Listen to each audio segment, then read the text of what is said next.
Në Muzeun e Forcave të Armatosura, kjo raket është objekti i parë që na pret, për cilën do të na tregoj zoti Refil Celibashi. Mersi u gjeta dhe faleminderit që na pritet sot. Shumë faleminderit Lorena që jeni në Muzeun e Forcave të Armatosura. Është kënaqësi për mua të bëj një guid të vogël dhe të jap disa informacione dhe më shumë kuriozitete nga Muzeu i Forcave të Armatosura në lidhje me ushtrinë shqiptare në vite. Ju falenderoj shumë. E nisim nga kjo raket. Kjo raket është e tipit SAM-2, fillon në vitet 60 të prodhohet në Bashkimin Sovjetik. Gjithë teknika dhe projektimet merren nga versionet V1, V2 që dalin direkt mbas pushtimit të Gjermanisë ose mbas mbarimit të luftës së dytë botërore. Gjithë projektet merren nga Gjermania, ata janë pionerët e parë të prodhimit të raketave. Unë pata fatin e mirë që deri në vitin 2008 gjatë karrierës time ushtarake kam qenë pjesë e baterive të raketave, kam qenë kryeteknik për koordinatat, sepse bateritë e raketave ishin me shumë element, kishin 6 tretë lëshimi, një sasi të madhe të magazinuar në për depo të raketave dhe në total ushtria shqiptare ka pasur rreth 240 raketa të këtij tipi. Një raket ka pasur në atë kohë ka pasur koston e $2 milion. Pse ka qenë kaq e shtrenjtë? $2 milion për një raket nuk është asnjë gjë, sepse kjo shkatronte një aeroplan prej $100 milion. Domethënë investimi më i mirë dhe më i zgjuar që shteti shqiptar bëri në atë kohë. Kjo raket ka historinë e saj, sepse do mbahet mend nga historia që në luftën e Vietnamit, gjatë konfliktit, ky sistem raketash, kjo bateri ka rrëzuar avionin e famshëm B-52 në luftën e Vietnamit, ku ushtria amerikane humbi fortesën e tyre në ajër dhe një shembull tjetër, ky sistem raketash e ka dhënë në luftën ose në krizën e Kubës gjatë viteve 60, në krizën e raketave të Kubës, që ndikoi edhe në vendin tonë. Ajo krizë, po do t'ua them më vonë. Kjo rrëzon avionin e zbulimit amerikan U-2, ky sistem raketash. Është një sistem me karburant, përdor 2 karburante, me ndihmën e oksigjenit, ka një sistem hidraulik, është e radiokomanduar, është gjitha me radar. Domethënë gjitha komandat i merren nga radari, ka një autonomi fluturimi të përcaktuar. Nuk është e thënë që kjo raket ta godasi objektivin ajror, shpërthen edhe larg objektivit ajror dhe shpërndan në ajër 6.000 saçma. Preve. Krijon një vorbull që pilotët e kanë shumë të vështirë të komandojnë mjetet ajrore. Këtu në bazën e raketës është bërë një instalacion i vogël me municionet që përdor këmbësoria, futen te fishekët. Kemi fishekun e 7.62 mm R39 që quhet Gëzhoja, është e Kalashnikovit ose pushkës vjeçe, Simonov, përdoret në mitraillozat e lehtë. Kemi fishekun model 53 që përdoret te pushka Mosin Nagant, përdoret tek snajperi Dragunov, i njëjti kalibër, njëjti fishek, i famshëm i rus, përdoret edhe te mitraillozat e rëndë që përdor periudha e komunizmit. Kemi fishekun 14.5 mm, që është fundi i fishekëve.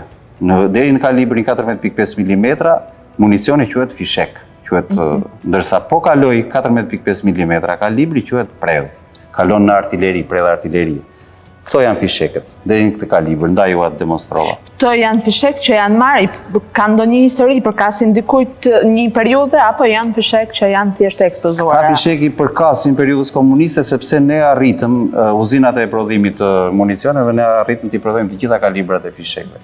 Biles ka fakte interesante që ne kemi prodhuar, nuk e di sasin, po me miliona fishek amerikan, të kalibrit amerikan 7.9 mm.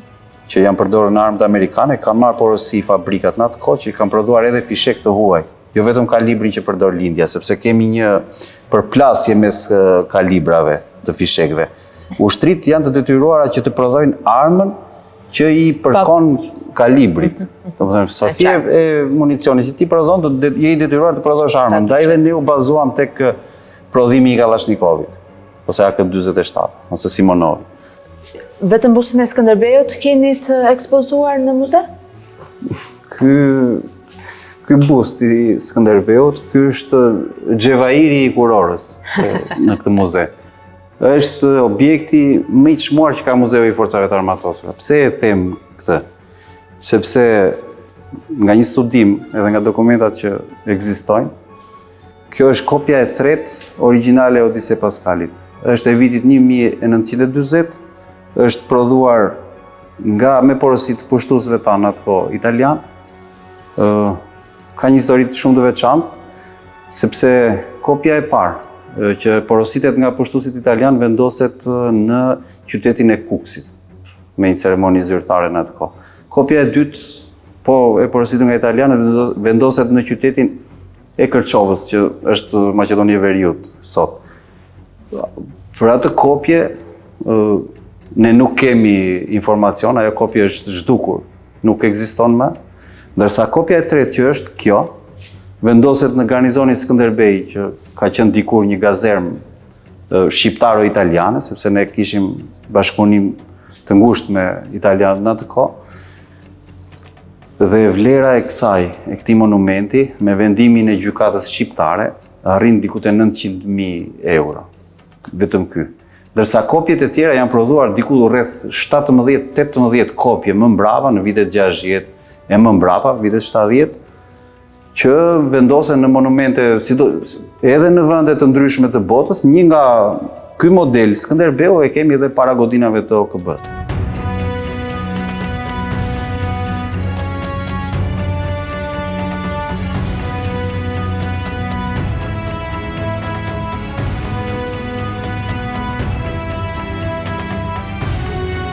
Këtu jemi në pavionin e komunizmit, quhet pavioni jeshil, fokusohet tek armatimi, ndaj është dhe ngjyra e kremsorisë jeshilja.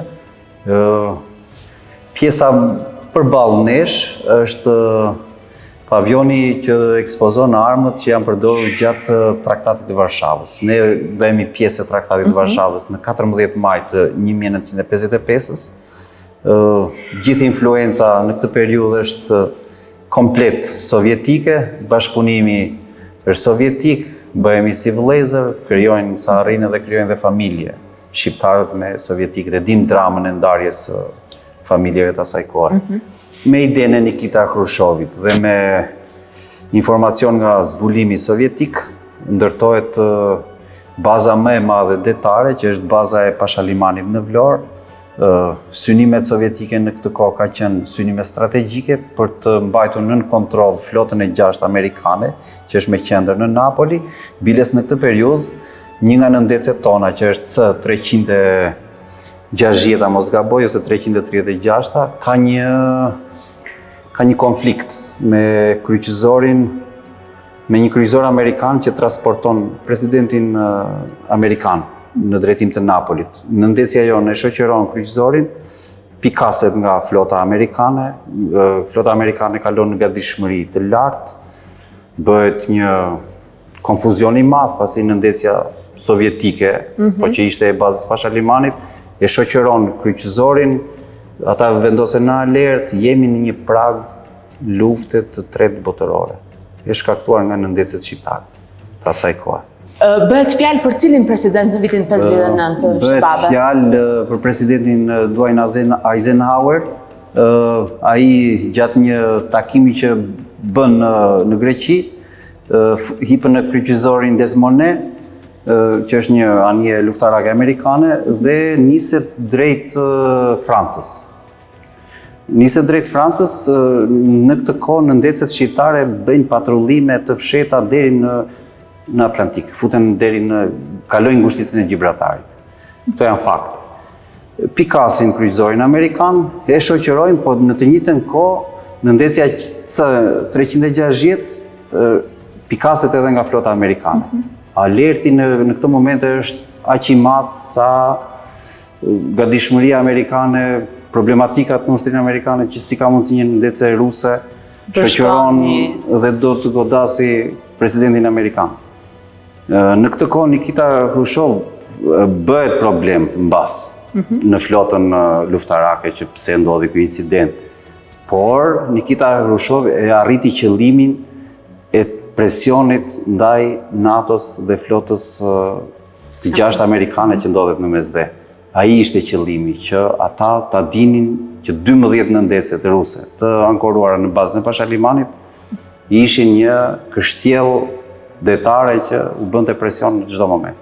Në këtë periudhë edhe ushtria shqiptare merr të gjithë armatimin nga Bashkimi Sovjetik. Këtu kemi ose nga Traktati i Varshavës, sepse kemi dhe armë të vendeve të tjera. E filloj me armatosjen me Tokarev, pushkën SVT-40, gjysmë automatike e precizionit të lartë, është një armë shumë efikase që përdoret në luftën e dytë botërore. Kemi Simonovën ose karabinën gjysmë automatike 10 që model 56, njihet në Shqipëri. Kemi Mosin Nagantin e famshëm që mund të jetë arma më legjendare në të gjitha konfliktet e kësaj periudhe, duke filluar që nga konfliktet e Krimes, që nga luftat e para, sepse është një armë me 1880 fillimet e saj. Shpiksi është Mosin, është kapiten sovjetik, bashkëpunon me Nagantin fabrikën belge të armëve, prodhojnë këtë armë sepse nuk i lejoj patenta, edhe furnizon ushtrinë ruse duke bërë kontrata me ushtrinë ruse. Ndërsa këtu është një kopje Mauserit gjerman i prodhuar nga çekët. Granateci është Pancerova 26 çekoslovak. Armët shqiptare? Armët shqiptare, pastaj këtu futemi në një histori tjetër. Shqipëria fillon edhe prodhon në vitin 1960-61. Fillon e prodhon armën e saj të parë, që është arma e modelit Mosin Nagant. Në vitet 1960, Shqipëria fillon e ndërton industrinë e saj të armatimit. Uzinat mekanike të parat, fillon Poliçani, fillon uzina e Çekinit në Gramsh, fillojnë të prodhimit të barutit, të eksplozivëve, në ULP Mjeksi, dhe në vitin 1960, Shqipëria eksperimenton në prodhimin e armëve të zjarrit në modelin Mosin Nagant. Ky është modeli Mosin Nagant M24. Shqipëria e prodhon, e kopjon këtë lloj arme dhe e prodhon. Kemi ekzemplarin numër 12 të prodhimit të parë shqiptar. Kemi dhe kopjen numër 3 dhe numër 4 në magazinat e muzeut që ka nevojë për restaurim. Janë unike, është arma e parë shqiptare në prodhim në histori. Dhe e fundit në botë nga prodhimi i armës legjendare Mosin Nagant, bazuar në këtë model, modelin sovjetik të shkurtër. Më mbas, ushtria shqiptare kalon në prodhimin e modelit të modelit Simonov, që është SKS-ja ose pushka karabin, që quhet modeli 56 në zhargonin ose në zhargonin ushtarak, është e kalibrit 7.62 mm. Armët e kësaj periudhe janë të krahut të djathtë, që çdo të thotë që të gjitha armët mbushen ose mekanizmin e mbushjes e kanë nga krahu i djathtë. Nuk e kanë me dy krasi që kanë Colt karabin ose karabinat me 16 amerikanë, që mbushen me si të majtën të djathtë. Interesante është fakti sepse këtë lloj arme e gjen në të gjitha tregjet, sidomos në tregun amerikan, dhe është arma që u përdor nga atentatori në atentatin e dytë që i bëhet presidentit Donald Trump gjatë të zgjedhjeve në fushat e golfit. E modifikuar, e vendosur me dylbi, është e njëjta armë që përdoret. Është armë shumë e fuqishme, efikase. Pastaj kemi një nga më unike, që është Mosin Naganti sniper original, quhet PU 1930, 9130, dhe është me dylbi. Është një armë shumë e fuqishme, godet deri në 2 km distancë, përdor optik dhe është modeli që përdor snajperi më i mirë në botë që njihet sot për sot nga historia, Simo Haja, që është një finlandez dhe që mban rekordin e 560 vrasjeve të ushtarëve sovjetik. Është i njëjti model arme. Kemi dhe një armë shumë interesante, që është prodhimi italian Carcano Manliher, TS-38. TS-38 do të thotë trupe speciale ose trupa speciale italiane gjatë luftës dytë botërore, dhe është i njëjti model që u përdor në vrasjen e JFK-t ose Kennedy-t. Kennedy vritet me një armë të tillë, të kalibrit 6.5 mm, italiane arma më e lirë në tregun amerikan. Me lirë në çmim? Në çmim, po. Pse armën e cilën është vrarë Kennedy është me lirë në çmim? Sepse në tregun amerikan ishte diku te $60 kjo. Ndërsa optikën ose shënjesën e bleu diku te $19.9. Lee Oswald gjatë atentatit. Arma ndodhet në Muzeun Federal në Shtetet e Bashkuara, në Muzeun e FBI-s, edhe është si kjo. Kjo është përdorur në masë nga ushtria italiane. Ushtria italiane lanë në Shqipëri diku te një arsenal për 300.000 armësh gjatë kapitullimit, ku një pjesë e madhe kalon në Rusi me marrëveshje. Marrëveshje të shtetit shqiptar me Rusin për armët të cilat lanë italianët. Gjatë periudhës së bashkëpunimit në Traktatin e Varshavës ka informacione, por nuk kemi dokumenta ose studime që gjithë arsenali, pothuajse një pjesë e madhe e arsenalit italian gjatë kapitullimit që lanë në depot e Shqipërisë dërgohet në Bashkimin Sovjetik. Që nga topat, mitrolozat e rëndë. Të cilat Rusia i përdori për arsye studimi, nuk dihet. Nuk dihet. Për arsye studimi, sepse ushtria e kuqe në atë kohë, pavarësisht se e fitoi luftën, por ishte e vjetëruar në armatim, sepse ishte akoma me Mosina Gantin e 1880-s ushtari sovjetik. Bëri disa modifikime tek automatikët 7.62 Tokarev 33, që janë PPSH-ja me disk, që u përdor shumë në luftën e Stalingradit, por që nuk ishte shumë efikas sepse ngecte si armë. Dhe shumë armë të prodhimit sovjetik ngecnin. Zhvillimin më të madh të armatimit të lehtë, ushtria ruse e mori nga Mikhail Kalashnikov, nga krimi i AK-47-s. Ajo ishte arma që sot quhet arma e shkatrimit në masë, sepse ajo lloj arme përdoret nga të gjithë bota, nga gjithë globi. Edhe prodhimet tona i gjen sot në Kongo, Uganda, i gjen me prodhime shqiptare, që do t'ua tregoj. Ndërsa këtu kemi AK-t e para shqiptare që filluam të i prodhojmë. Na u deshëm diku te 15 vjet dizenjim, projektim, ngritjen e linjës së prodhimit, sepse industria ushtarake fokusohet te kalibrat e armëve. Kalibri që ne përdorim ishte 7.62 mm, her 39 gëzhoja distant. U fokusuam tek AK-47, sepse bloku i lindjes këtë kalibër përdoret te armët e këmbësorisë. Për shembull, interesante është ky modeli këtu, është kopje e AK-47-s me qytë metalike dhe nga numri, indeksi që ka. Markimi është e vitit 1999. 99? Po, 1999. Ne kemi në magazinat tona automatikët e fundit të dala nga uzinat që janë të vitit 2000. Ku është prodhuar? Ky është prodhuar në Gramsh. Në Gramsh. Automatikun e prodhoi Gramshi dhe pushkën 10 gjysmë automatike. Ndërsa në projektin P84 e ngresi linjë prodhimi vetëm Poliçani, që nxjerr një sasi shumë të kufizuar armësh. Do t'ua tregoj më mbrapa. Ne përdorëm modelin me stampim, që është jo me derdhje, siç e përdori Bashkimi Sovjetik, binte kosto me lehtë, u përdori njëjta teknologji me prodhimin e automatikut MP-44 të gjermanëve. Kjo është një armë shumë e fuqishme zjarri, mban deri në 30 fishek, është me 2 regjime pune.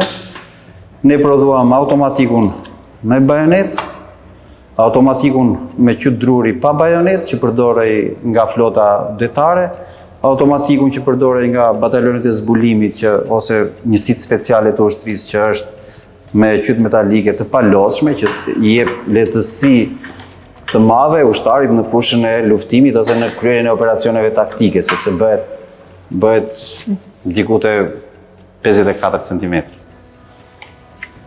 I madh. Ishin modelet unike që kërkojnë një studim të detajuar, sepse këto 2 modelet këtu nuk janë prodhuar për ushtrinë shqiptare, janë prodhuar diku te vitet nga indeksi, sepse indeksi ose markimi në numrin e serisë tregon ushtria shqiptare ose uzinat mekanike përdonin stampimin e vitit të prodhimit dhe serialin, numrin serial të partisë.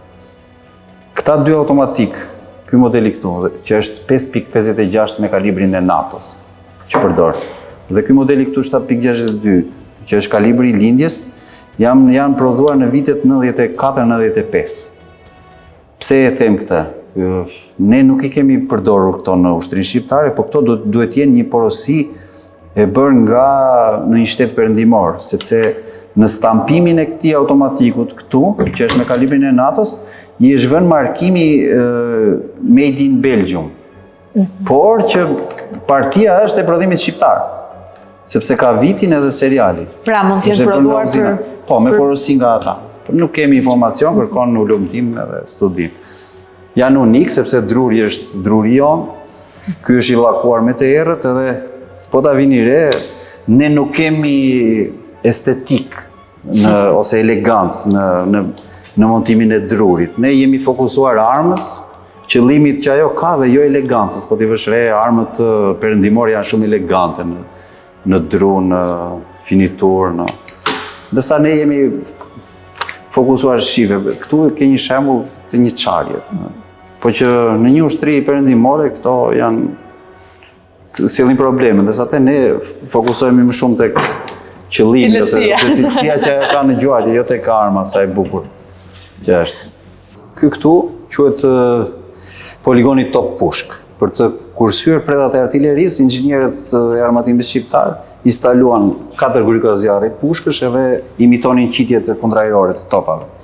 Por e veçanta e këtyre 4 armëve është se të gjitha janë të modelet e 78-s, ky është automatiku model 78-1, ndërsa këtu kemi një armë të rrallë të prodhimit shqiptar, që është automatiku model 78-3, që është një sniper i vogël, i përdorur nga këmbësoria, është unik në llojin e vet, bën të qitje autonome me tek plumb, pa sistem automatik, edhe nuk e ka asnjë lloj automatiku Kalashnikov këtë lloj sistemi, me kasën e mbyllur, të instaluar në trup, me bllokim gazrash në pistonin e kthimit, është unik, dhe ka përdorur dylbin e automatikut Zastava Jugoslav, ky lloj modeli. Është një sniper shumë interesant që kërkon studim. Numrin e sasisë së prodhimit akoma ne nuk e dim, po në bazë të indeksit që ai ka nuk dallohet këtu. Del edhe sasi e kopjeve edhe viti i prodhimit që është bërë. Ndërsa ky ka shërbyer si granatedhës, i the granat, kjo pjesa. Kemi prodhuar sniper të model 7.62. Kjo është arma baze e këmbësorisë, që ka pasur ushtria shqiptare, fillon nga vitet 70, sasia e armatimit akoma dhe sot ha debat, sepse ne nuk kemi një shifër të sakt të prodhimit të armëve. Armët që prodhonte Poliçani ose Gramshi, arrinin, vetëm Kalashnikov me bajonet, arrinte diku te 1000 në muaj. 1000 armë në muaj? Në muaj, po. Prodhonte 900-1000. Por te fisheket ka kontradita, sepse informacioni është diku tek 3.600.000 fishek në muaj, por që janë miliarda fishek të prodhuar nga Shqipëria. Sinqerisht miliarda, sepse ne kemi prodhuar dhe kalibrat e NATO-s. 7.9, 5. E pata armën 5.56. I kishim të gjitha mundësit që t'i prodhonim çdo lloj arme në këtë momenti që ne prodhuam Kalashnikovin tonë. Çdo lloj arme ne e prodhon. Deri në cilin vit prodhuam ne armë? Deri në vitin 2000. Deri në vitin 2000.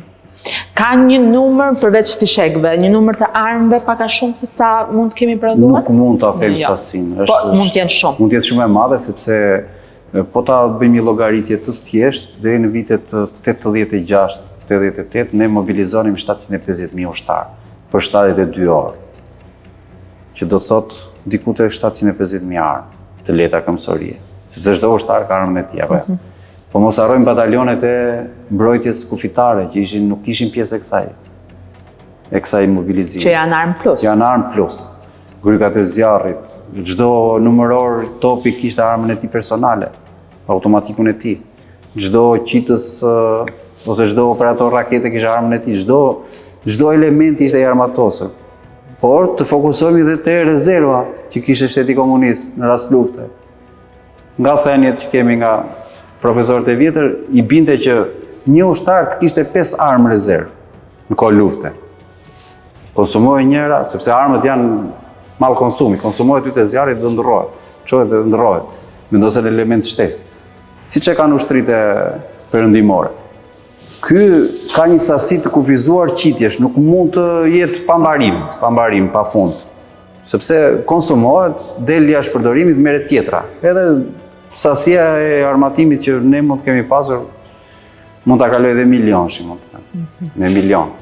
Po, nëse i bëm një llogaritje të tillë, i te kalon. Po tani në ç'pikë jemi? Industria po rivitalizohet, industria ushtarake, po do filloj përsëri nga prodhimi. Do të nisë prodhimi armëve në Shqipëri. Do nisë prodhimi, do fokusohemi. Gramsh? Apo? Po thoj se të gjitha në të gjitha industritë. Po jo në kapacitete plota, sepse po të mendojmë Poliçani arriti diku te 3000 punëtorë. Por që do fillojnë repartet speciale. Një pjesë ka punuar deri vonë, sepse ka prodhuar për ushtritë e huaja me porosi. Janë interesante të gjitha uzinat mekanike dhe uzinat e prodhimit tona. Të cilat janë shkatruar, nuk ka asgjë më që ka mbetur, apo ka diçka të cilat mund të rifunksionojnë? Ato mund të jenë shkatruar si infrastrukturë, sepse koha bën të vetën faktorët erozion, lënia jashtë punimit, po që me një staf të specializuar dhe sot ne jetojmë në epokën e robotikës. Nuk është nevoja që të kemi punëtorët në çdo proces zinxhir të montimit. Sot i bëjnë robotët, kështu që me një investim që do bëjë Ministria e Mbrojtjes dhe Shteti Shqiptar, rivitalizohet shumë kollaj, sepse nevojat sot po ta shikosh në arenën globale, sot janë fokusuar tek industritë e armëve, sepse edhe situatat janë të paqëndrueshme dhe ndryshojnë. Po specialist kemi ne apo do mbështetemi vetëm tek inteligjenca artificiale? Po patjetër që kemi specialist. Kemi specialist për prodhimin e armëve. Po patjetër ka, sepse qytetet pavarësisht se kanë në gjumë, po specialistat atje janë. Eksperiencën e kanë, linjat e prodhimit i din, e japin shumë kollaj, brenda një viti eksperienca jepet, nuk është shumë e thjeshtë që ta ngresh, nuk është e vështirë.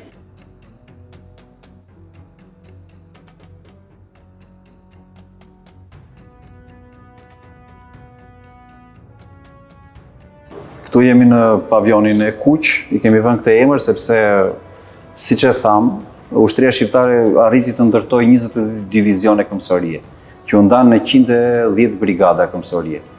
Por mos harrojmë suportin që kanë këto brigada, sepse duhet mbështetja logjistike, bateritë ose brigadat autonome që i ndihmonin, brigadat e Gjenios, brigadat e Kimis, brigadat e Spitali Ushtarak, brigadat, batalionet autonome të zbulimit, ishin të gjitha në fokus ose në mbështetje të atij pavionit jeshil që ne sapo pam të armatimi i lehtë. Këtu kemi shumë fakte interesante të asaj kohe. Kemi prodhimin e kontragazit që u realizua me shumë mundë, me shumë sforca, patëm probleme të prodhimi i filtrit, i kontenitorit të filtrit të ajrit, ku inxhinierët shqiptar bën edhe ata ato studimet e veta dhe arritën të prodhojnë karbonin e filtrimit që të mbante elementin kimik, helmus, që të mos kontaminonte trupat. Kjo ishte u prodhua për çfarë qëllimi? Po sepse... Për çfarë do të mbroheshim? Sepse në atë kohë, konventat e tanishme, si që janë konventat e Gjenevës, që e ndalojnë përdorimin e armëve kimike, në atë kohë, armët kimike ishin në përdorim dhe helmet, lëndët helmuse luftarake përdoreshin. Mas luftës dytë botërore nuk ishte një stopim të elementve kimik në fushë betej. Përdorimi në fushën e luftimit të lëndëve helmuse luftarake na futin në një tjetër taktik luftarake, i ndryshoi dhe formën dhe konceptin luftës. Helmet donin element të tjerë mbrojtje, nuk ishte helmeta që të mbronte kontragazi, sepse ne në Shqipëri i patëm të gjitha elementet të helmus në përdepo tona shqiptare. Dhe në atë mbas viteve 90 ne filluam edhe ndërmorëm iniciativa për shkatrimin e këtyre lëndëve elmuse luftarake, që ju i dini nga informacionet. Por fakt interesant është që inxhinierët kimistë shqiptar bën një studim dhe bërthamën e ullirit e futën në një proces karbonizimi, e futën në proces karboni, dhe doli që ishte filtri më i mirë në kontenitorin e maskës kundra gaz për të ndaluar elementet kimik gjatë filtrimit. Është shumë interesant. Ne ullin kishim plot, kështu që... Ne jemi vend me zdërtar, ullin janë tradit. Biles në kohën e komunizmit, ne jemi një nga vendet që ka eksploatuar sasi të mëdha ulliri. Tani në këtë hartën këtu, që e kemi pasqyruar në mur, pikat e kuqe janë të gjitha bunker që ndërtoi ushtria shqiptare, ose batalionet e brigadat e gjenjere. Bunkerën e ndërtuam në Porto Palermo, që është një goxha investimi i madh, ku nëndecet futeshin, kalonin nëpër tunele, shërbimet që u bëheshin nëndeceve, dhe më e bukura ishte sepse edhe kalaja e Porto Palermos, që në depozitat e saj u përdorën për depozita karburanti. Gjatë konflikteve të armatosura, kalat nuk goditen, sepse janë monumente kulture e arti. Ushtria shqiptare furnizimin e nëndeceve e bëri nga bodrumet e kalas, që është në Porto Palermo. Është shumë fakt interesant. Dhe ju e keni parë që investimi në tunelit e Porto Palermo është, po mos harrojmë Gjadrin, mos harrojmë Kuçovën, ku futeshin avionët në mal. Mos harrojmë pikat e furnizimit. Kemi spitale në zemër të malit, me salla kirurgjikale që u pan vetëm në vitin e mbrapsht 1997. Salla kirurgjikale të papërdorura kurrë, nuk u përdorën një herë. Edhe bisturit ishin të papërdorura kur jemi futur atje. Rezerva në ushqim, rezerva në armatim, të gjitha të bunkerizuar, edhe depot sipërfaqësore, gjysmëarkore ishin të trashësisë së betonit që mos u bënte dëme artilleria e kundërshtarit, sepse ushtria shqiptare në këtë kohë fokusohet te mbrojtja. Ne nuk kishim një vend që sulmonin. Ose është ajo paranoja e diktatorëve, që diktatorët gjithmonë kur arrin një mas suksesi, ata fillojnë edhe kanë frikë nga çdo gjë. Edhe nga mizat mos i përgjojnë. Sasia e bunkerëve që ndërton Shqipëria deri në vitet 83 kemi një studim që arrim të prodhojmë diku te 173.000, rreth 173.000 bunkerësh. Plani ishte të ndërtoheshin rreth 220.000 bunker, por në shumë u përfol, shumë oficerë dënohen gjatë kësaj periudhe për harxhime të mëdha në hekur, në beton, në cimento. Bëhet edhe një pastrim në Xhenio, në fushën e Xhenios, kemi oficerë të arrestuar gjatë viteve 82 që bëjnë burg dhe dalin rreth viteve 90 kur bie komunizmi për këto arsye, për shpenzimet. Edhe na njerë dënoheshin edhe për drejtimin e bunkerit, sepse nuk e keni bërë bunkerin nga drejtimi i perëndimit, po e keni bërë nga drejtimi i lindjes. Se kupton që ishin ca gjëra që diku do shkarkonte gjithë kjo energji, gjithë kjo harxhim. Por në vitin 1986, me shpërthimin e Çernobilit, këta bunkerë në Shqipëri u panë që ishin të domosdoshëm.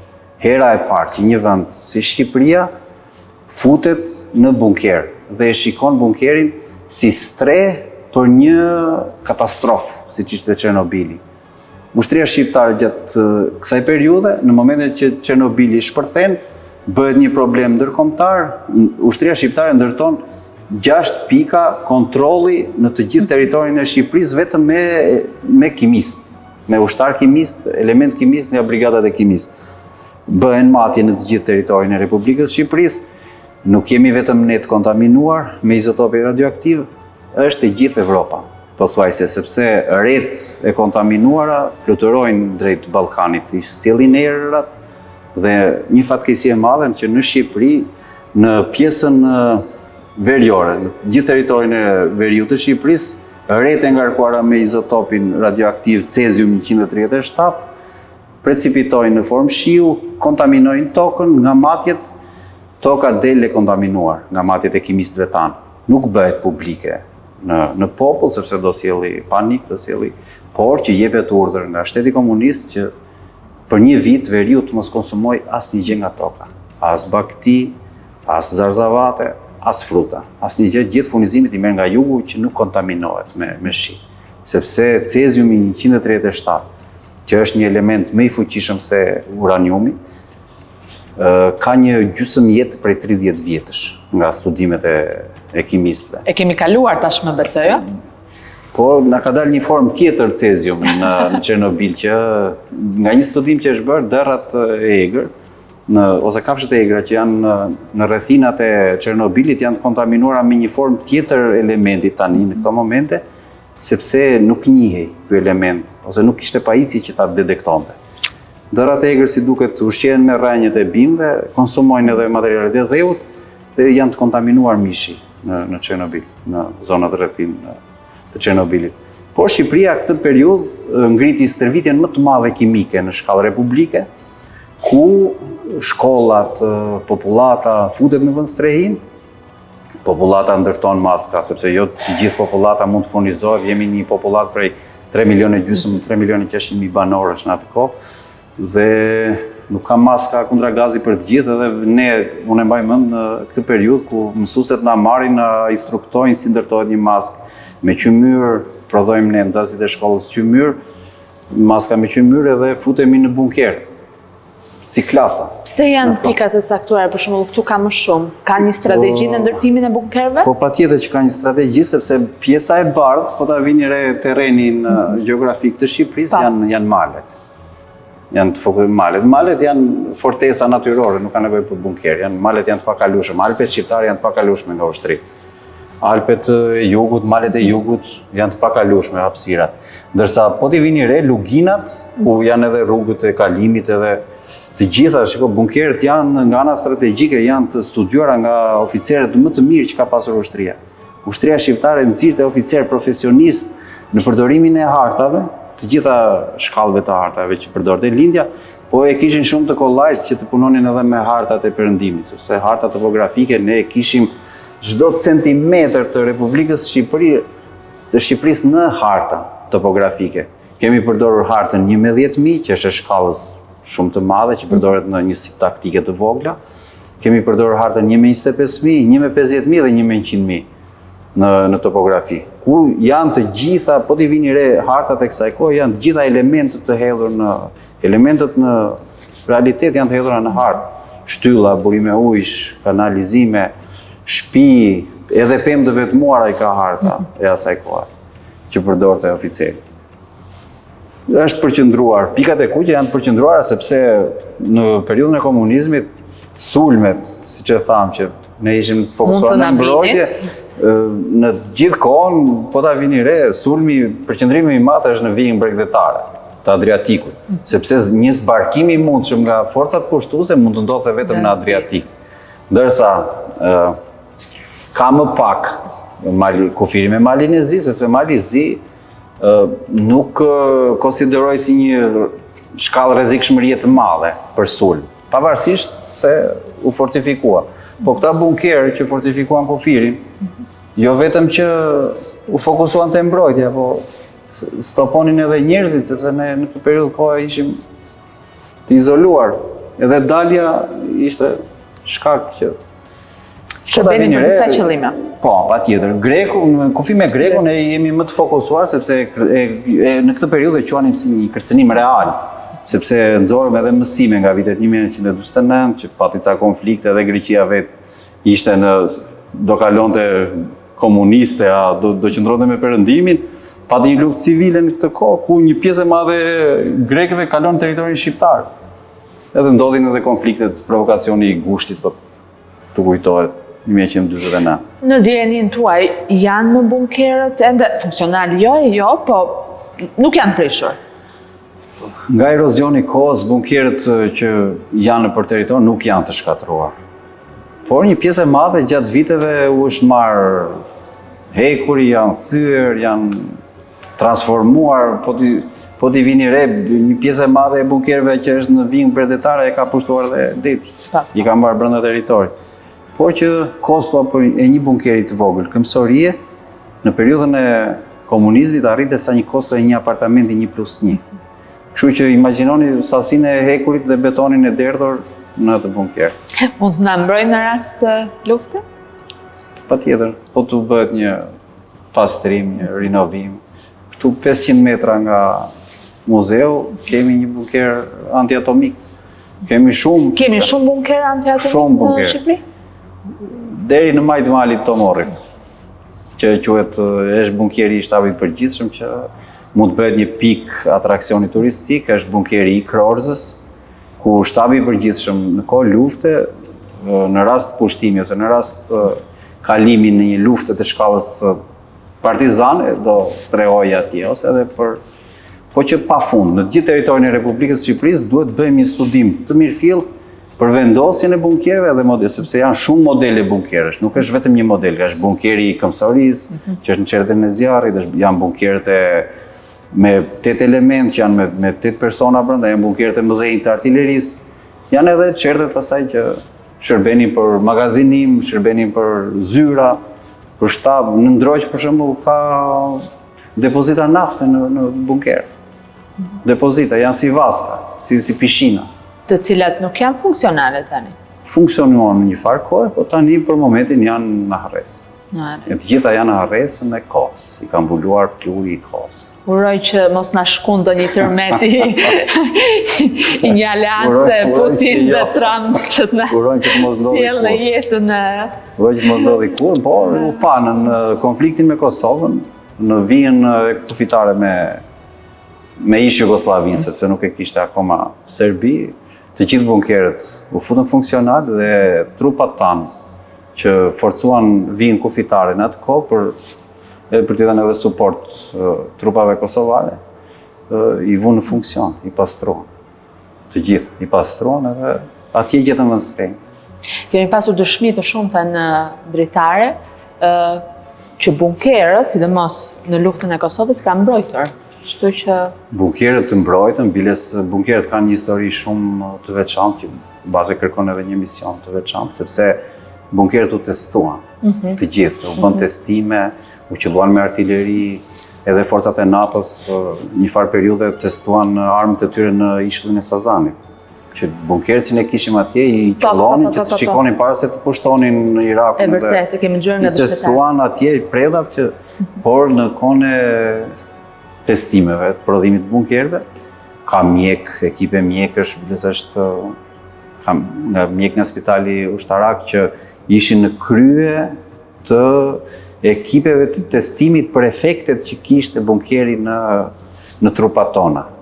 Realisht ato nuk u testuan me njerëz, por u testuan me kafsh, me dele, me lekuj. Dhe u tregua që? Dhe faktet nxorën që shpërthimet e predhave të artillerisë në hyrje të bunkerëve i dëmtonin trupat brenda, sepse vakumi që krijonin predhat, sidomos predhat barike që bëjnë tharjen e ajrit, ju i shikoni sot në konfliktin me Ukrainën që Rusi përdor ca predha që e thajnë ajrin me vakum.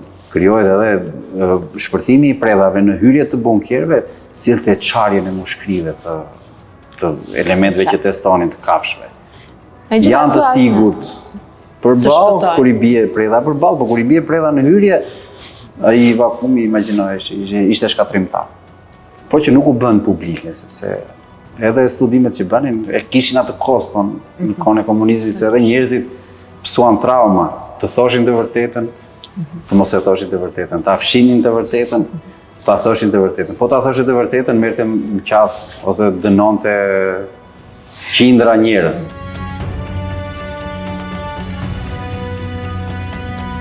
Zoti Celibashi, tani që jemi në një kohë të trazuar, luftra, konfliktet, hapura, si mendoni ju, në të gjendje është ushtria jonë shqiptare dhe çfarë mendoni për shërbimin ushtarak të detyrueshëm?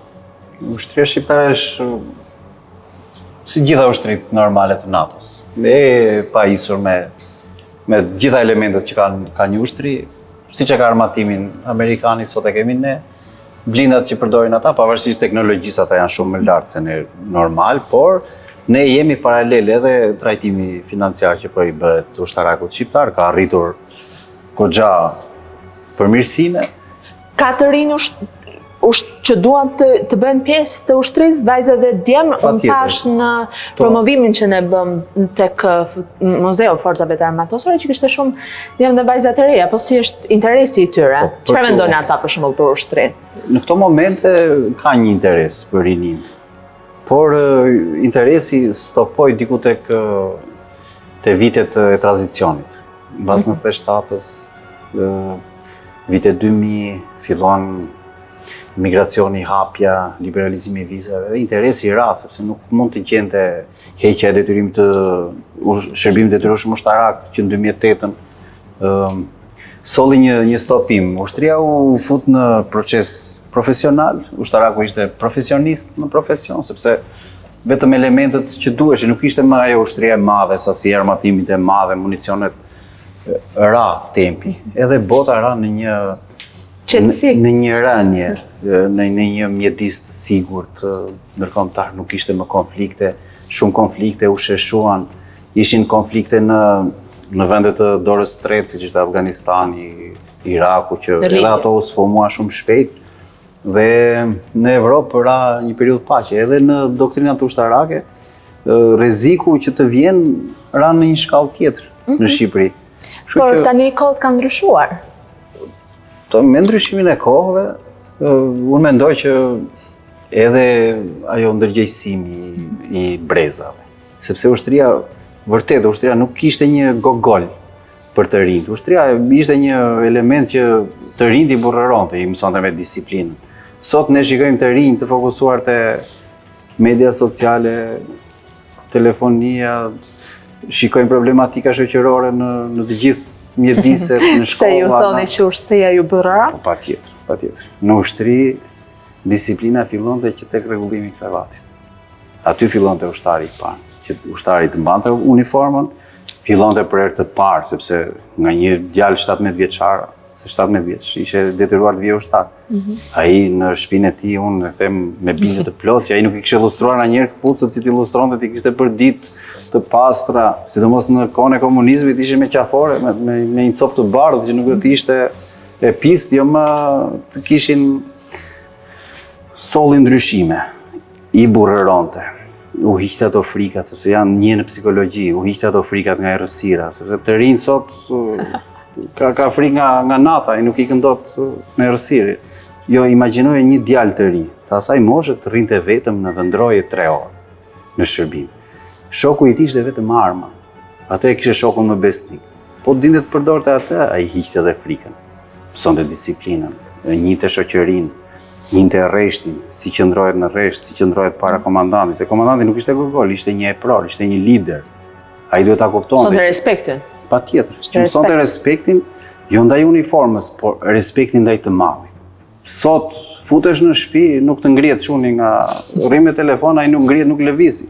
Jo se ne duam atë respekt, po që tregon respektin me brezat, siç do respektosh ti prindrit, ashtu do të respektojnë edhe ty fëmijët nesër. Sepse eci me breza, apo jo. Dhe unë them që ushtria i kaliste. E kaliste nga të gjitha mënyrat të riun. Kemi Izraelin sot. Në Izrael nuk shërbenin vetëm djemt, se në shtetin komunist shërbenin të rinjt, çunat. Djemt. Në Izrael shërbenin dhe gocat për mbrojtjen e vendit. Do të thënë duhet futemi në ushtrinë tani. Jo të futesh në ushtrinë, konceptin ushtri konflikt.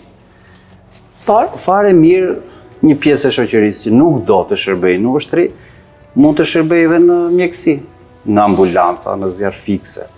Nuk do të shërbejë 6 muaj në ushtri që të marri informacion ushtarak në mbrojtjen e vendit, sepse ti nesër imagjino një fatkeqësi natyrore, një tërmet të shkallës së madhe.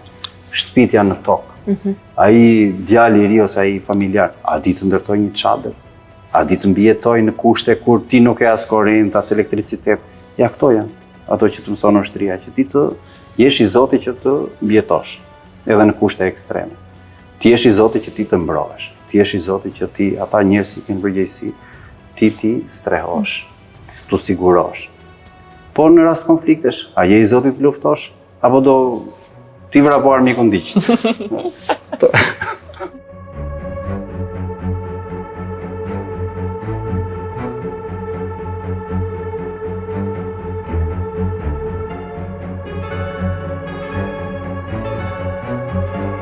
Këtu ke një instalacion shumë të unik, e krijuar si një formë arti, por këtu janë fokusuar të gjitha municionet dhe kalibrat që përdori ushtria në gjitha periudat, që nga Traktati i Varshavës deri në vitet 2000, që pastaj filluam një proces demilitarizimi.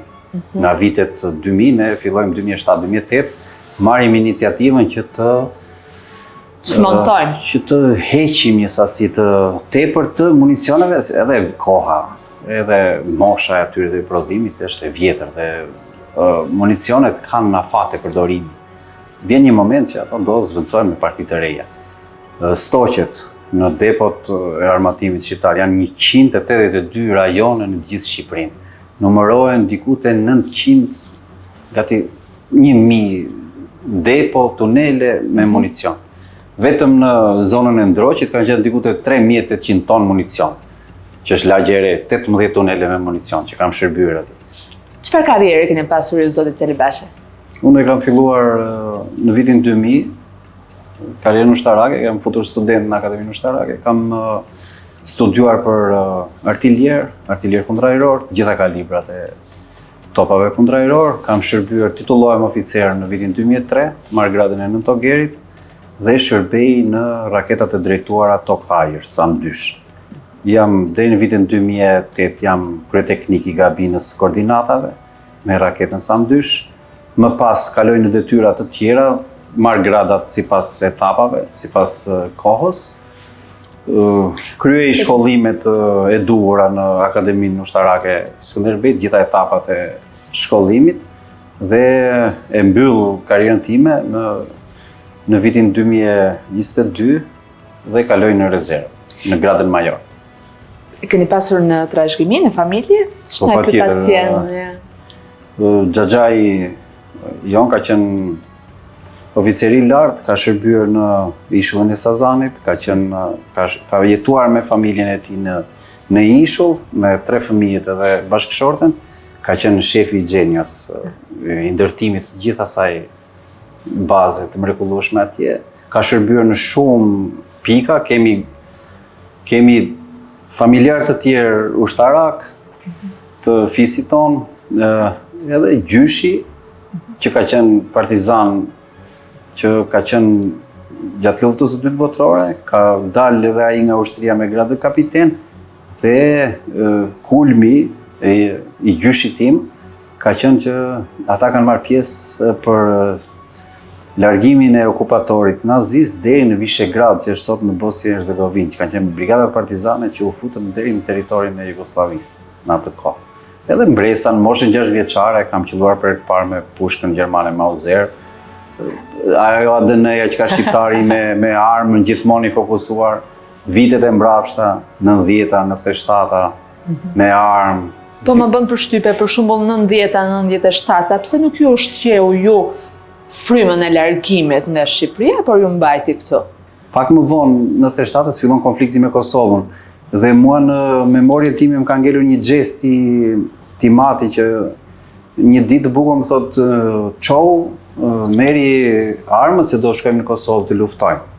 Dhe ishte për mua, kur e mendoj sot, më la goxha mbresa, sepse nga territori i Skraparit ti thuash fëmijës që çou se do vëmë të luftojmë në Kosovë sepse po bëhet luftë, janë shqiptarët në konflikt, më ngeli në psikozën time edhe sot. Aq vetëm një fjali të shërbene që të orientoj gjithë drejtimin e jetës tënde. Në njëherë të rinjt vetëm një fjali edhe u jep atë drejtimin e duhur që duhet të marrin në jetë.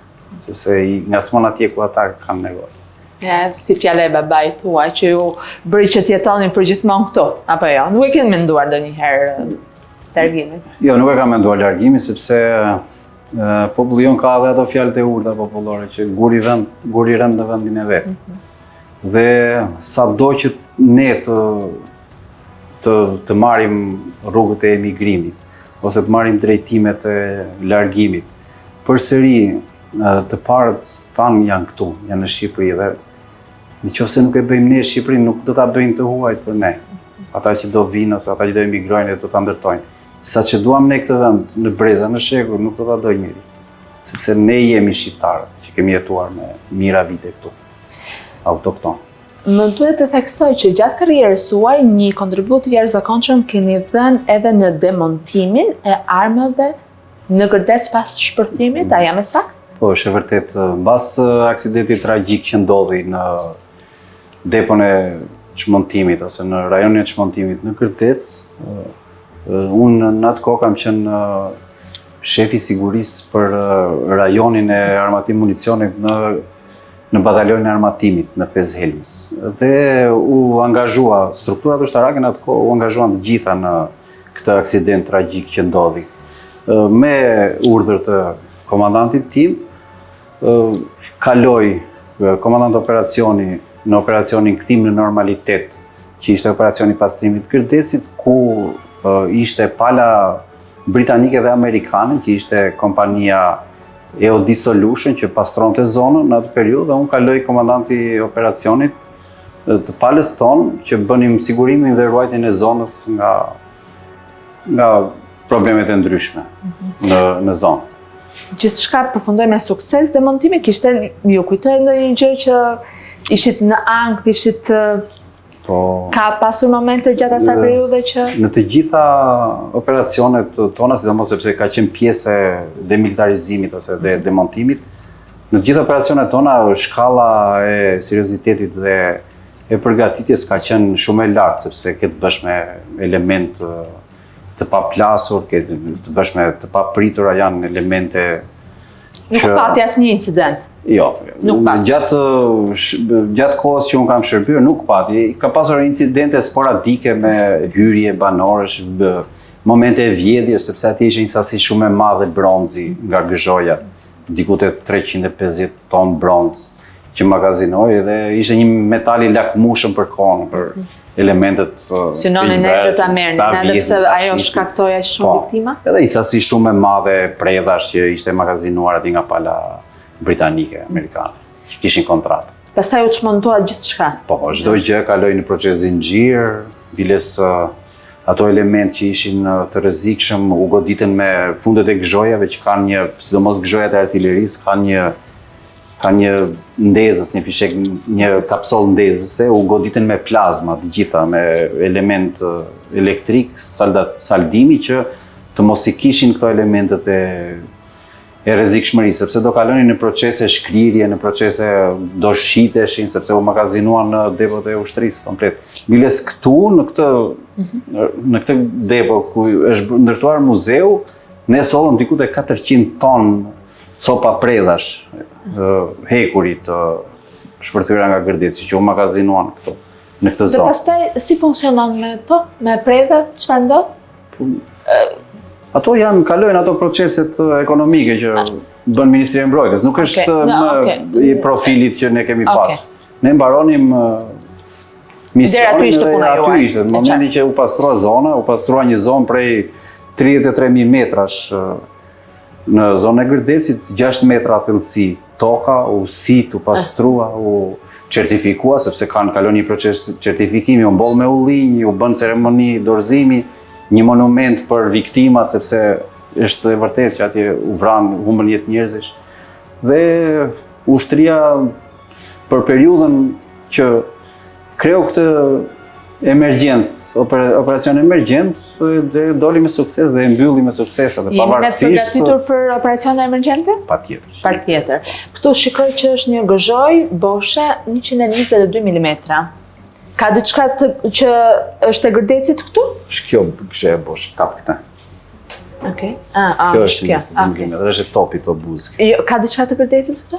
Po pothuajse të gjitha këto kalibra kaluan në Gërdec në procesin e demilitarizimit atje që ndodhi dhe aksidenti, sepse siç e thash, shkalla e përgatitjes dhe e procesit të demilitarizimit është etapë që në ushtri vetëm profesionistët e bëjnë. Ne kemi sot grupin e ODI që është në batalionin e Xhenios, janë specialistë, ata shërbejnë sot në Letoni, në krahun e NATO-s që është përqendruar Letoni, për krah me palën kanadeze, polake, dhe kemi elementet më profesionistë të kësaj arme, të këtij shërbimi që janë atje në mision. Plus që kemi dhe elementet që për çdo gjetje, për çdo të papritur, ne edhe kur vinë shkollat që bëjnë ture, u japim atë informacionin e parë për rrezikshmërinë e këtyre municioneve, sepse në një ekskursion mund të hasësh me një predhë të luftës dytë botërore. Territori shqiptar ka qenë zonë konfliktesh, gjen një granat, veriu, kalon një proces çminimi sepse pala serbe minoi kufirin me Shqipërinë. Edhe shumë fëmijë, se ata janë kurreshtarë edhe nuk e dinë, i ngacmojnë, gjymtohen, kemi shumë raste të tilla. Dhe EOD-ja që është një degë forcave të armatosura është ajo që merret me demilitarizimin. Interesante është që në Gërdec, në periudhën që unë shërbeja, kishim një sasi të madhe djegoresh të magazinuara. Djegoret janë elemente shumë të rrezikshëm në artileri. Janë me lëndë iniciale të ndjeshme, me mekanizma, me fije argjendi që i mban një thërmir ere, ato shpërthejnë. Ne kishim sasi shumë të madhe të magazinuar atje, që ngelim pas shpërthimit, e mbuloj shpërthimim edhe, i kemi nxjerrë të gjitha dhe djegorja, është kjo djegorja, këto janë djegoret e artillerisë. Këto, që me këto shpërthejnë predha, pa këto predhat janë të pademshme. Vetëm këto e shpërthejnë. Ka djegore me goditje, djegore fundore, djegore me kohë, me komatës, që shpërthejnë me kohë, që e përdor artilleria kontrajrore. Kjo është një predhe pa armatosur.